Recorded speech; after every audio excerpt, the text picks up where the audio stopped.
সুপ্রিয় দর্শক শ্রোতা, ইরান মার্কিন যুক্তরাষ্ট্র এবং ইসরায়েলের মধ্যে আবারও যুদ্ধের দামামা। ইতিমধ্যে ইসরায়েলি ক্ষেপণাস্ত্র হামলা চালিয়েছে হুতিরা এবং ইরানও হামলার প্রস্তুতি নিচ্ছে। পক্ষান্তরে যুক্তরাষ্ট্র 24 ঘন্টার মধ্যে হামলার হুঙ্কার দিয়েছে। এ সম্পর্কে আপনার মতামত কমেন্ট বক্সে লিখে জানান এবং শুরুতে থাকবে সংবাদ শিরোনাম পরে বিস্তারিত। ইসরায়েলে ক্ষেপণাস্ত্র হামলা হুতিদের, আরো বিস্তারিত জানিয়ে দেব। ইসরায়েলি ক্ষেপণাস্ত্র কারখানার রহস্যময় বিস্ফোরণ, সত্য লুকাচ্ছে তেল আবিব। এদিকে ইরানের পারমাণবিক কর্মসূচিতে রাশিয়ার সমর্থন, স্পষ্ট বার্তা ল্যাভরভের। পিছু হটলেন ট্রাম্প, নিজের দায় অন্যদের ঘাড়ে চাপালেন। হরমুজ প্রণালী পরিচালনায় ইরানের নয় উদ্যোগ, গঠিত হলো নতুন সংস্থা। আরো থাকছেন, দুঃসাহসিক পদক্ষেপ নিলে ভারত ইতিহাসে বিলীন হয়ে যাবে, পাকিস্তানের হুঁশিয়ারি। ইরাকের আকাশ সীমা থেকে স্টার ড্রোন 3টি ভূপাতিত করা হয়েছে, সৌদি প্রতিরক্ষা মন্ত্রণালয়ের বিবৃতি। এবং সর্বশেষে জানিয়ে দিব, ইরানের অনুমতি ছাড়া কেউ হরমুজ খুলতে পারবে না। এতক্ষণ শুনছিলেন সংবাদ শিরোনাম বিস্তারিত। তবে তার আগে অনুরোধ থাকবে, এই ভিডিওতে একটি লাইক দিন এবং কমেন্টস করে জানিয়ে দিন আপনি কোন জেলা থেকে বা কোথা থেকে আমাদের সাথে যুক্ত রয়েছেন, এবং সংবাদের সর্বশেষ গুরুত্বপূর্ণ আপডেট পেতে চ্যানেলটি সাবস্ক্রাইব করে আমাদের সঙ্গেই থাকুন। ধন্যবাদ। ইসরায়েলে ক্ষেপণাস্ত্র হামলা হুতিদের।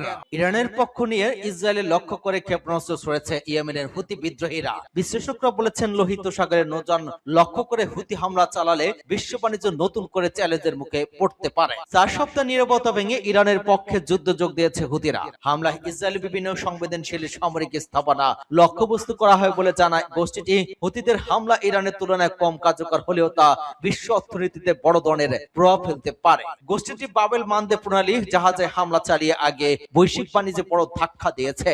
আবারও সেই পথে অস্থিতিশীল হলে বিশ্ব অর্থনীতিতে নতুন করে সংকট তৈরি হতে পারে। অন্যদিকে হরমুজ প্রণালীতে নিষেধাজ্ঞা থাকা এই পরিস্থিতি আরো জটিল হয়েছে। সৌদি আরব এবং সংযুক্ত আরব আমিরাত সহ উপসাগরীয় দেশগুলো জ্বালানি এবং সামরিক স্থাপনা হুমকির মুখে পড়তে পারে। অতীতে এমন হামলার জবাবে যুক্তরাষ্ট্র এবং ইসরায়েল সরাসরি বিমান হামলা চালিয়েছে। তবে হুতিরা এবার কতটা এগোবে তা নিয়ে এখন স্পষ্ট না। অন্যদিকে ইয়েমেন নিজেই দীর্ঘ যুদ্ধের পর কিছুটা স্থির অর্জন করেছে। নতুন করে আঞ্চলিক যুদ্ধে জড়িয়ে পড়লে দেশটির অভ্যন্তরীণ সংঘাত আবারও জ্বলে উঠতে পারে বলে মনে করছেন বিশ্লেষকরা। ইসরায়েলি ক্ষেপণাস্ত্র কারখানায় রহস্যময় বিস্ফোরণ, সত্য লুকাচ্ছে তেল আবিব। অধিকৃত জেরুজালেমের কাছে অবস্থিত ইসরায়েলের একটি অত্যন্ত সংবেদনশীল ক্ষেপণাস্ত্র উৎক্ষেপণ এবং গবেষণা কারখানায় ভয়াবহ বিস্ফোরণের ঘটনা ঘটেছে। এই ঘটনাকে ইহুদিবাদী সরকারের পক্ষ থেকে নিয়মিত পরীক্ষা বলে দাবি করা হলেও খোদ ইসরায়েলি গণমাধ্যমগুলো তা বিশ্বাস করছে না। তেল আবিব ওই ঘটনার আসল সত্য গোপন করছে বলে জোরালো সন্দেহ প্রকাশ করেছে দেশটির মূলধারার সংবাদ মাধ্যমগুলো। ইরানি সংবাদ মাধ্যম পাঁচ টুডে ইসরায়েলি মিডিয়ার বরাত দিয়ে জানায়, শনিবার সন্ধ্যায় অধিকৃত জেরুজালেম থেকে প্রায় 30 কিলোমিটার পশ্চিমে অবস্থিত বাইত শিমেস এলাকায় ওই শক্তিশালী বিস্ফোরণের ঘটনা ঘটে। আক্রান্ত কারখানাটি ইসরায়েলের রাষ্ট্রায়ত্ত সামরিক কোম্পানি তোমার এর মালিকানাধীন, যা মূলত দেশটির প্রতিরক্ষামূলক এবং আক্রমণাত্মক অত্যাধুনিক ক্ষেপণাস্ত্রের উন্নয়ন ও তৈরির কাজ করে থাকে। বিস্ফোরণের পরপর ইসরায়েলি সামরিক এবং বেসামরিক প্রশাসনের পক্ষ থেকে দাবি করা হয় এটি একটি পূর্ব পরিকল্পিত এবং নিয়ন্ত্রিত বিস্ফোরণ, যা পরীক্ষা ছিল। তবে সরকার এই বয়ানকে পুরোপুরি প্রত্যাখ্যান করেছে ইসরায়েলের নিজস্ব গণমাধ্যম। ইসরায়েলি টেলিভিশন চ্যানেল i24 এক প্রতিবেদন জানিয়েছে, বাইত শিমেসের বিস্ফোরণটি আগে থেকে পরিকল্পিত কোনো পরীক্ষা ছিল এমন সরকারি দাবির পেছনে যথেষ্ট সন্দেহ আছে। সেখানে প্রকৃতপক্ষে কি ঘটেছিল তা এখনো আমাদের কাছে স্পষ্ট নয়। একই সুরে শোনা গেছে ইসরায়েলি রাষ্ট্রের সমর্থন কান এর কণ্ঠে। চ্যানেলটি সরাসরি বলেছে, বাইত শিমেসের ওই বিস্ফোরণটি কোনোভাবে একটি নিয়ন্ত্রিত ঘটনার সুযোগ নেই। কর্তৃপক্ষ নিশ্চিত বড় কোনো সত্য লুকাচ্ছে। ইরানের পারমাণবিক কর্মসূচিতে রাশিয়ার সমর্থন, স্পষ্ট বার্তা ল্যাভরভের। রাশিয়ার পররাষ্ট্রমন্ত্রী সের্গেই ল্যাভরভ বলেছেন, শান্তিপূর্ণ উদ্দেশ্যে ইউরেনিয়াম সমৃদ্ধকরণের পূর্ণ অধিকার ইরানে রয়েছে। তাসনিমকে উদ্ধৃত করে পাঁচ টুডে জানিয়েছে, রুশ পররাষ্ট্রমন্ত্রী সের্গেই ল্যাভরভ সোমবার ইরানের বিষয়ে এক সংবাদ সম্মেলনে বলেছেন, শান্তিপূর্ণ উদ্দেশ্যে ইউরেনিয়াম সমৃদ্ধ করার পূর্ণ অধিকার ইরানে রয়েছে। বুশেহর পারমাণবিক বিদ্যুৎ কেন্দ্রের দ্বিতীয় পর্যায় প্রসঙ্গে ল্যাভরভ আরো বলেন, বুশেহর পারমাণবিক বিদ্যুৎ কেন্দ্রটির বিষয়টি শুধু রাশিয়া এবং ইরানের সাথে সম্পর্কিত, অন্য কোনো পক্ষের নয়। রুশ পররাষ্ট্রমন্ত্রী ইরান মার্কিন আলোচনার সাফল্যের উপর জোর দেন। পিছু হটলেন ট্রাম্প, নিজের দায় অন্যদের গাড়ি চাপালেন। মার্কিন প্রেসিডেন্ট ডোনাল্ড ট্রাম্প আবারও তার অযৌক্তিক দাবিগুলো থেকে পিছু হটাতে দাবি করেছেন। ইরানের বিরুদ্ধে যুক্তরাষ্ট্রের যে সামরিক হামলা আগামীকাল চালানোর পরিকল্পনা ছিল তা ওই অঞ্চলের কয়েকজন নেতার অনুরোধে স্থগিত করা হয়েছে। ট্রাম্প দাবি করেন, কাতারের আমির, সৌদি আরবের যুবরাজ মোহাম্মদ বিন সালমান এবং সংযুক্ত আরব আমিরাতের প্রেসিডেন্ট মোহাম্মদ বিন জায়েদ আমাকে ইরানের বিরুদ্ধে হামলা স্থগিত করার অনুরোধ জানিয়েছেন। তার দাবি অনুযায়ী ওই অনুরোধের কারণ হলো ইরান ইস্যুতে গুরুত্বপূর্ণ আলোচনা চলমান থাকা। ট্রাম্প আরো দাবি করেছেন, সম্ভাব্য যে কোনো চুক্তির লক্ষ্য হলো ইরান যেন পারমাণবিক অস্ত্র অর্জন করতে না পারে তা নিশ্চিত করা। তিনি আরো দাবি করেন, তিনি মার্কিন যুদ্ধমন্ত্রী পিট হেগসেথ, জয়েন্ট চিফ অফ স্টাফের প্রধান এবং মার্কিন বাহিনীকে নির্দেশ দিয়েছেন যেন আগামীকাল হামলা না চালানো হয়। ট্রাম্প আরো দাবি করেন, যদি কোনো চুক্তি না হয় তাহলে যুক্তরাষ্ট্রের সেনাবাহিনীকে যে কোনো মুহূর্তে ইরানের বিরুদ্ধে বিস্তৃত হামলা শুরু করার জন্য প্রস্তুত থাকতে হবে। সূত্র বাস টুডে। হরমুজ প্রণালী পরিচালনায় ইরানের নয়া উদ্যোগ, গঠিত হলো নতুন সংস্থা। ইরানের শীর্ষ নিরাপত্তা সংস্থা হরমুজ প্রণালীর কার্যক্রম তদারকের জন্য একটি নতুন সংস্থা গঠনের ঘোষণা দিয়েছেন। দেশের সর্বোচ্চ জাতীয় নিরাপত্তা পরিষদ ওই তথ্য নিশ্চিত করেছে।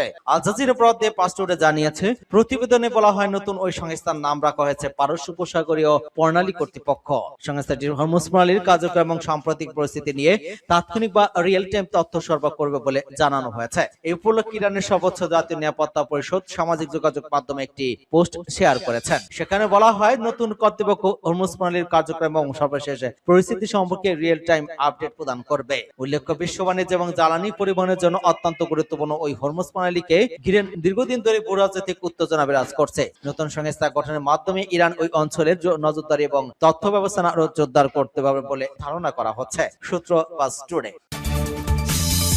পাকিস্তানের বিরুদ্ধে দুঃসাহসিক পদক্ষেপ নিলে ভারত ইতিহাসে বিলীন হয়ে যাবে, আসিফের হুঁশিয়ারি। প্রতিরক্ষা মন্ত্রী খাজা আসিফ ভারতের বিরুদ্ধে কড়া হুঁশিয়ারি দিয়েছেন। সোমবার বলেছেন, ভবিষ্যতে পাকিস্তানের বিরুদ্ধে কোনো দুঃসাহসিক পদক্ষেপ নেওয়ার চেষ্টা করলে ভারত ইতিহাসে বিলীন হয়ে যাবে এবং এর ভূগোল বদলে যাবে। জিও নিউজের ক্যাপিটাল টক অনুষ্ঠানে দেয়া এক সাক্ষাৎকারে আসিফ বলেন, জাতি হিসেবে ভারত মনে করে যে তারা মর্যাদা ক্ষুণ্ণ হয়েছে। প্রতিরক্ষা মন্ত্রী আসিফ গত বছরে ভারতের সঙ্গে হওয়া সংঘাতের কথা উল্লেখ করেন, যা 22 এপ্রিল পহেলগাম হামলা এবং তার পরবর্তী সামরিক সংঘাতে শুরু হয় 10 মের যুদ্ধবিরতি পর্যন্ত চলেছিল। গত বছর ভারতের সঙ্গে সৃষ্ট অচলাবস্থার কথা স্মরণ করে আজ বলেছে যে পাকিস্তানের সশস্ত্র বাহিনী ভারতকে এক বিধ্বংসী জবাব দিয়েছিল। প্রতিরক্ষা মন্ত্রী জোর দিয়ে বলেন, ভারত যদি পাকিস্তানের বিরুদ্ধে কোনো দুঃসাহসিক পদক্ষেপ নেওয়ার চেষ্টা করে তবে তা ইতিহাসে বিলীন হয়ে যাবে এবং এর ভূগোল বদলে যাবে। প্রতিরক্ষা মন্ত্রী ভারতীয় সেনাপ্রধান জেনারেল উপেন্দ্র দ্বিবেদীর সাম্প্রতিক মন্তব্যের সমালোচনা করেছেন। সেখানে উপেন্দ্র বলেছিলেন যে পাকিস্তানকে সিদ্ধান্ত নিতে হবে তারা ভূগোলের অংশ হতে চায় নাকি ইতিহাসের অংশ হতে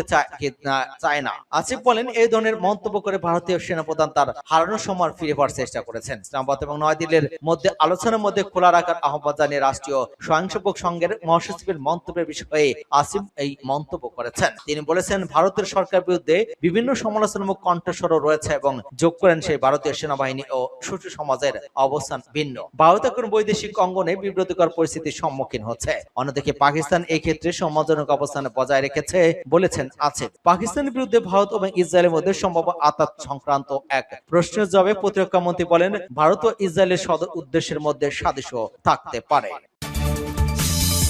ইরাকের আকাশ সীমা থেকে সুরাট ড্রোন 3টি ভূপাতিত করা হয়েছে, সৌদি প্রতিরক্ষা মন্ত্রণালয়ের ঘোষণা। ইরাকের আকাশ সীমা থেকে সৌদি আরবের ভূখণ্ডে 3টি ড্রোন প্রবেশ করলেও তা ভূপাতিত করা হয়েছে বলে দাবি করেছে বাগদাদ। রাজ্যের প্রতিরক্ষা মন্ত্রণালয়ের মুখপাত্র মেজর জেনারেল তুর্কি আল মালিকি বলেছেন, ইরাকের সার্বভৌমত্ব এবং নিরাপত্তা লঙ্ঘনের যে কোনো প্রচেষ্টার জবাবে তারা দেবে এবং এজন্য প্রয়োজনীয় আবহানিক ব্যবস্থা গ্রহণ করা হবে। এছাড়া মালিকি আরো বলেন, সৌদি ভূখণ্ডের নাগরিক বাসিন্দাদের নিরাপত্তা নিশ্চিত করতেও তারা ব্যবস্থা নেবে। এপ্রিল যুদ্ধবিরতি কার্যকর হওয়ার পর থেকে ইরান সংঘাত অনেকাংশে কমলেও ইরাক থেকে উপসাগরীয় দেশগুলো থেকে ড্রোন হামলা বেড়েছে। এদিকে সৌদি আরবকে লক্ষ্য করে চালানো হামলার নিন্দা জানিয়েছে কাতার এবং দেশটির সার্বভৌমত্ব এবং নাগরিক বাসিন্দাদের নিরাপত্তা রক্ষায় গৃহীত সকল পদক্ষেপের প্রতি দোহা সমর্থন ব্যক্ত করেছে। সংযুক্ত আরব আমিরাত, বাহরাইন, কুয়েত এবং জর্ডান বিবৃতি জারি করে সৌদি আরবকে লক্ষ্য করে চালানো ড্রোন হামলা তীব্র নিন্দা জানিয়েছে। গালফ অপারেশন কাউন্সিলের মহাসচিব জাসিম মোহাম্মদ আল ওয়াদাইদ এই হামলার নিন্দা জানিয়েছেন এবং পুনর্ব্যক্ত করেছেন যে সৌদি আরবের নিরাপত্তা এই অঞ্চলের জাতির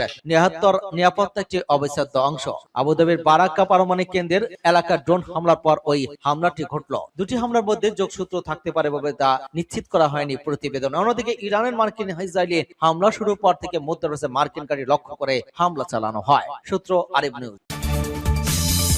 ইরানের অনুমতি ছাড়া কেউ হরমুজ খুলতে পারবে না। কৌশলগত এবং অত্যন্ত গুরুত্বপূর্ণ জলপথ হরমুজ প্রণালী দিয়ে আন্তর্জাতিক জাহাজ চলাচলের উপর কঠোর নিষেধাজ্ঞা আরোপ করতে যাচ্ছে ইরানের পার্লামেন্ট। তেহরানের পক্ষ থেকে সাফ জানিয়ে দেওয়া হয়েছে, ইরানের অনুমতি ছাড়া বিশ্বের কোন শক্তির পক্ষে ওই প্রণালী উন্মুক্ত করা সম্ভব নয়। সম্প্রতি ইরানি আইন প্রণেতা এবং দেশটির পার্লামেন্টের জাতীয় নিরাপত্তা এবং পররাষ্ট্রনীতি কমিটির মুখপাত্র ইব্রাহিম রেজাই নতুন করে ওই সংসদীয় পদক্ষেপের কথা গণমাধ্যমের সামনে তুলে ধরেন। আল মাদি নিউজের এক প্রতিবেদনে এই তথ্য নিশ্চিত করা হয়েছে। গণমাধ্যমের সাথে আলাপ করে ইব্রাহিম রেজাই মার্কিন নীতি নির্ধারকদের চূড়ান্ত সতর্কতা দিয়েছেন। ওয়াশিংটনের সামনে দুটি পথ খোলা রয়েছে উল্লেখ করে তিনি বলেন, আমেরিকাকে হয় তেহরানের সত্য মেনে কূটনীতিকে টেবিলে বসতে হবে, না হয় আমাদের ক্ষেপণাস্ত্র শক্তির মুখোমুখি হতে হবে। যে কোনো মূল্য দেশের সার্বভৌমত্ব রক্ষায় ইরান যে বিন্দুমাত্র ছাড় দেবে না সেটি এই বার্তায় মাধ্যমে স্পষ্ট করেছেন তিনি।